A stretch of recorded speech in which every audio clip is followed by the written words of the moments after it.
તમે એવું કીધું હતું કે બે જૂથ છે કલાકારોમાં. હા આ કયા જૂથો છે? એ તો તમે જોવો જ છો રાજકારણમાં જે બી સરકારના જે પ્રોગ્રામો હોય છે બરાબર.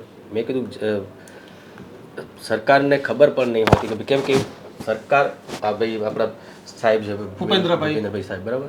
તો એમને તો આખા ગુજરાતનું કામ બધું જોવાનું હોય બરાબર. તો કઈ જગ્યાએ બધી જગ્યાએ ધ્યાન આપી શકે તો એ બધાને કામ શું સોંપી દીધેલા હોય.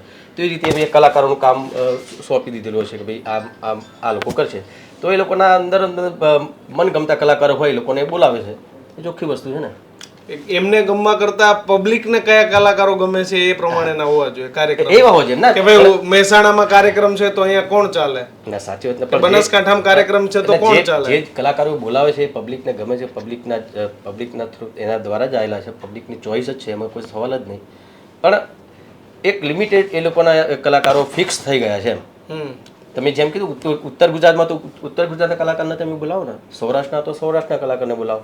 અથવા તો તમે એક કામ કરો, આપણે ભારતની ટીમ જેમ અલગ અલગ ટીમ પાડી છે ને, ટેસ્ટની અલગ, વન ડેની અલગ ને 20ની અલગ, એવી તમે 3 ભાગલા પાડો. ડાયરાના કલાકાર ડાયરાનો હોય તો ડાયરાના કલાકાર અલગ રાખો, રાસ ગરબા લોકગીતોનો તો એના કલાકાર એ પ્રમાણે ના રાખો. એવી રીતે તમે રાખી શકો ને. હાસ્ય દરબાર તો ડાયરામાં જ આવી જાય. તો એ રીતનું તમે કરી શકો કરવું હોય તો બધાને ન્યાય, બધા કલાકારને ન્યાય મળી રહેશે.